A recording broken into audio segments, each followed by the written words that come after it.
கேள்வி ஒன்றாக இருந்தாலும் பதில் எப்படியா இருக்கான், ஆளுக்கு ஏற்ற மாதிரி மாறுபடும். நேரில் வந்துட்டால் என்ன பண்ணிடலாம், எல்லா கேள்வியும் கேட்டு தெளிவாக. அதுக்கு தான் சத் சங்கம். என்னுடைய நோக்கம் எல்லாம் மனிதர்கள் எல்லாம் மகிழ்ச்சியாக இருக்கணும், அவ்வளோதான். நான் அங்கே இருந்தேன், அதில் இல்லை. நான் அங்கே இருந்தேன், நான் இல்லை அதில் இல்லை. ஒரு பஸ்ஸில் பிரயாணம் பண்ணுறீங்க, நீங்கள் இருக்கீங்க, உங்கள் பக்கத்தில் இன்னொரு சீட்டில் இருக்கிறாங்க. அந்த சீட்டு ஆடினுக்குது, நீங்கள் கம்ஃபர்டபுளாக உட்காந்துக்கிறீங்க. நீங்கள் சொல்கிறீங்க பஸ்ஸு கம்ஃபர்டபுளாக இருக்குதுன்ட்டு, அவங்க சொல்கிறாங்க பஸ்ஸு கம்ஃபர்டபுளாக இல்லைன்ட்டு. புரியுதா? இப்போ 2 பேரும் ஒரு பஸ்ஸில் தான் உட்காந்துக்கிறீங்க. நீங்கள் என்ன சொன்னீங்க, கம்ஃபர்டபுளாக.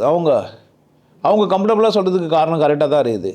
ஏன்னா போல் நெட்லாம் ஆடுது, பஸ் ஓடும்போதெல்லாம் குலுங்குது, கீக்கு புக்குன்னு சத்தம் கேட்குது, தூங்க முடியல, கருக்கு புருக்குந்து, இல்லை கை வச்சாங்க கீச்சிச்சு, ஏதோ பிரச்சனை. அதனால் அவங்க என்ன சொல்கிறாங்க, பஸ்ஸை தப்புன்றாங்க. நீங்கள் எப்படி இருந்தீங்க, கம்ஃபர்டபுளாக இருந்தீங்க. அதனால் நீங்கள் என்ன சொல்கிறீங்க, பஸ்ஸு நல்லா இருந்ததுன்றீங்க. பஸ் உண்மையில் நல்லா இருந்தால் நல்லா இல்லையா? பஸ்ஸில் ஒரு சீட்டு நல்லா இருந்தது, ஒரு சீட்டு நல்லா இல்லை. இதுதான் தெளிவு. நான் ஒரு வேலையில் இருந்தால் நான் வேலை செஞ்சுருந்தேன், அந்த வேலையை தான் செஞ்சுருந்தேன். பக்கத்தில் என்ன நடந்தது நான் கவனிக்கலை, தப்பு இல்லையே.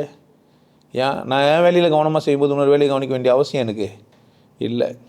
அடுத்தவங்க வீட்டில் என்ன செய்கிறாங்கன்னு அவசியம் எனக்கு இல்லை. அடுத்தவங்களுக்கு பிரச்சனை என்னன்னு எனக்கு தேவையில்லை. ஒரு கால் அவங்க என்னை கூப்பிட்டு சொன்னா அப்போ தான் நான் என்ன பண்ண முடியும், என்னை கவனிக்க சொன்னாங்க, அதனால் நான் கவனித்தேன்.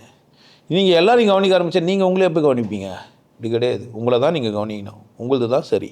ஸோ ஒரு செயலை சரியாக செய்கிறவன் அடுத்ததை கவனிக்க மாட்டான், கவனிக்கவும் முடியாது, கவனிக்க வேண்டிய அவசியமும் கிடையாது. எல்லோரும் ஒரு காலத்தில் போகும்போது ஒரு காலத்தில் செத்துருவாங்க. அதனால் யாரை கவனிக்க வேண்டியது வேலை? அது ஒன்றும் தப்பு கிடையாது, அதான் கவனித்தல். கவனமாக இருக்குது அப்படின்னா, நான் கவனிக்கிறது 10 கவனிச்சுன்னுக்குதுன்னா 10 கவனிக்கிறதுனால அவனை கவனிக்கவே இல்லை, வாய்ப்பே இல்லை. ஏன்னா வெளில எப்போ அடிப்பாங்கன்னு ஒன்று கவனிச்சுனுக்கணும், இவன் எத்தனை திருக்குறள் சொன்னான்னு கவனிச்சுனுக்கணும். இது மாதிரி ஒரு 16-15 கவனிச்சிருந்தேன்னு வச்சுக்கங்க, நீங்கள் எதையுமே கவனிக்கல. அல்மா உங்கள் தோலில் கூட சொரேசிஸ் வந்துட்டு அல்மா சேரி வைக்கின்னு வீடியோ போட வேண்டியதாகிடும். ஆமாம், நீங்கள் 10-15 கவனிச்சிங்கன்னா சொரேசிஸ் பேஷண்ட்டு நீங்கள் ஆகிடுவீங்க. உங்கள் தோல் உங்களுக்கு பளபளப்பை தராது, நீங்கள் ஞானத்தை அடைய முடியாது. அல்மா கொடும் சிங்கத்துக்கு பொட்டு வச்சு பொம்மை மாதிரி காட்டுவீங்க. அல்மா நீங்கள் சிரிப்பு சிங்கமாகிடுவீங்க, சிரிப்பு போலீஸ் மாரி. அல்மா டிங்குன்னு பெல் வச்சு நம்ம அடிக்கிற மாதிரி என்ன பண்ணுவீங்க? ஆமாம், கர்ஜனை மாதிரி இருக்காது அது. இந்த மீசெல்லாம் பேச முடிச்சு என்ன சொல்கிறேன் அப்படின்னார்ல, அது மாதிரி ஆகிடும். அதனால் உங்கள் வேலை என்ன? கவனகர்னா 10 கவனிக்கிறது கிடையாது, ஒன்றை கவனிக்கிறது தான் கவனகர். புரியுதா? ஒன்றை ஒழுங்காக கவனிச்சா அவனுக்கு ஒரு நாளைக்கு ஒன்று சொல்லுங்கிறடா, இதில் எதை நான் ஃபாலோ பண்ணுறதுன்னு கேட்டு பாருங்களேன். புரியுதா? புக்கை ஒன்று ஃபஸ்ட்டு வந்துருக்குது, இந்த சக்கத்தில் அது, இந்த சக்கத்தில் அது. இப்போ கூப்பிட்டு கேளுங்களேன் டக்குன்னு, மணிப்பூருக்கத்துக்கான தெய்வம் யாருன்னு கேளுங்களேன், சொல்லிருவாரா என்ன? திரும்ப போய் என்ன தான் பண்ண அவர்?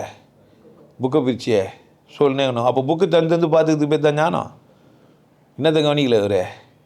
என்னை அப்படி கேட்டு பாருங்களேன். நான் சொல்கிறதெல்லாம் அப்படியே தான் இருக்கும். புரிஞ்சிச்சா என்ன சொல்கிறேன்ட்டு?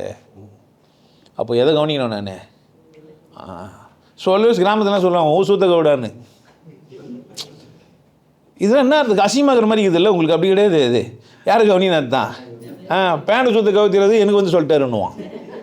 இதெல்லாம் ரொம்ப கேவலமாகவும் அசிங்கமான வார்த்தை மாதிரி எங்களுக்கு கிடையாது. யாரும் கவனிக்கல, நீ ஒன்று கவனிக்க விட்டு என்ன கவனிச்சுன்னுக்கிற அப்படின்னு அர்த்தம் அதுக்கு.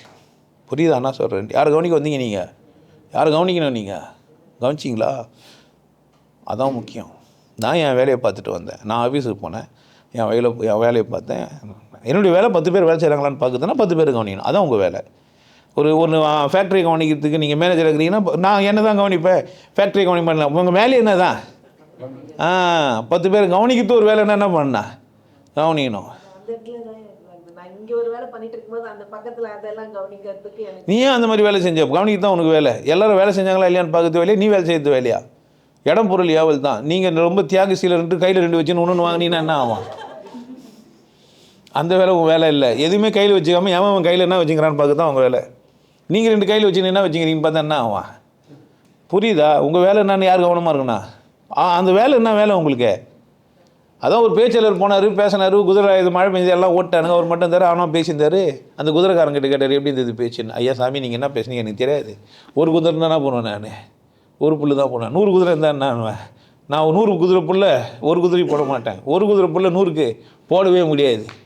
எனக்கு என்ன தான் தெரியும், ஒரு குதிரை புல்லுக்கு ஒரு குதிரை புல்லு தான் போட தெரியும், 100 குதிரை புல்லுக்கு உங்கள் அளவுக்கு நான் யார் இப்போ ஞானத்தோடு இருக்கிறாங்க? புரிஞ்சிச்சா? என்ன வேலை செய்யணுமோ அதில் தான் செய்யணும். நீ போய் நானும் வேலை செய்கிறேன், நீயும் வேலை செய்யணுனாக்கா அம்மா அவங்க வேலை செய்து நீ எப்படி கவனிக்க முடியும்? வேலை அது இல்லை. வேலை செய்கிறவங்களை கவனிக்கிற வேலையில் நீ என்ன பண்ணக்கூடாது. சும்மா கையை வச்சோமா சைனா போட்டோமா எல்லாம் வேலை செய்கிறாங்களான்னு பார்த்தோமான்னு இருக்கணுமா? நானும் ஒரு வேலை செய்கிறேன் சும்மா ரெண்டுன்னா ஆவான். ஆணும் இல்லையா அது? அடுத்தவங்களை அவமானப்படுத்த முயற்சி இல்லையா? உங்களோட நான் சரியாக வேலை செய்கிறேன்ற திமிர் இல்லையா அது? அது இல்லை கவனம். புரியுதா? அது பேர் ஆணும். நான் நல்லா குதிரை மேய்க்கிறேன் பாரு, நான் நல்லா குதிரை ஓட்டுறேன் பாரு, இந்த மாதிரி ஓட்டுங்கன்னு சொன்னாக்கா நியாயமே இல்லை. எல்லோரும் ஓட்டுறாங்களா இல்லையா? கால் சரியாக வச்சு ஏறினாங்களா? கடிவாளத்தில் கை இருக்குதா? தளர்வா குதிரை விட்டாங்களா? அதை பார்க்க வந்தியா? நீ ஓட்டு காட்ட வந்தியா? உனக்கும் ஒரு குதிரை கொடுத்துருக்கலாம். அவங்களாம் ஓட்டி முடிச்சுட்டு போயிருக்கோ, இல்லை இது ஓட்டுறதுக்கு முன்னாடியே ஓட்டி காமிச்சிட்டு இன்னெல்லாம் ஓட்டுறாங்களான்னு பார்க்க வேண்டியதில்லை. நீ என்ன பண்ண முடியாது? போட்டிக்கு போகிற அது பேர் கவனமா என்ன? புரிஞ்சிச்சா? இப்போ எதனால் தோற்று போகிறீங்க? தப்பு இல்லையா அது? உன் வேலை என்ன தான்? நீ என்ன பண்ணுகிற? தப்பு இல்லையா அதுன்னு கேட்குறேன். எப்படின்னா பிரான்ச்சை தூக்கி நிமித்தி வச்சிடணும், நீ மட்டுமே தூக்குற. 10 பேர் தூக்க வேண்டியதில் என்ன செய்யணும்? நீ தனியாக நின்றுன்னு தள்ளு சொன்ன டான்ஸ் வச்சுருப்பான். சில பேர் கை கூட பக்கத்துலேயே படாது. கத்துறது மட்டும் தள்ளுவான். பஸ்ஸை தள்ளுறதுக்கு தள்ளுங்களான்னா தள்ளு வேறு தள்ளுவான். எங்கே தள்ளவே மாட்டான். ஒருத்தன் முக்கி தள்ளுப்பான், பேசவே மாட்டான். அவன் மூச்சு வாங்க இறப்பாங்க, தனியாக போய் வர நின்றுவான். அப்போ தான் அந்த ஆள் வருவார். பாரு வேலையை செய்யல பாரு.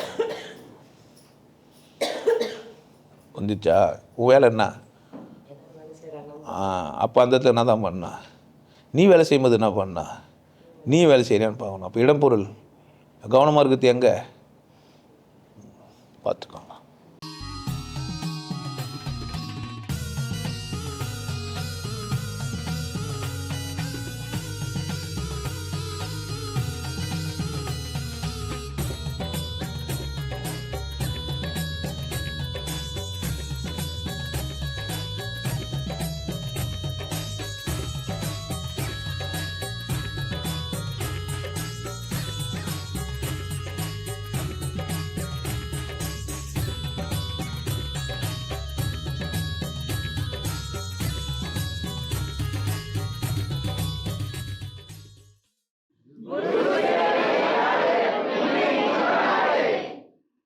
நல்லா இருங்க, சிறப்பாக இருங்க, கொண்டாட்டமாக இருங்க. உங்களை நீங்கள் மதிப்பு மிகுந்தவராக மாற்றுறது உங்கள் கையில் தான் இருக்குது. நல்லா இருங்க. நான் ஒரு வாய்ப்பு என்னை பயன்படுத்திக்கலாம். நல்லது.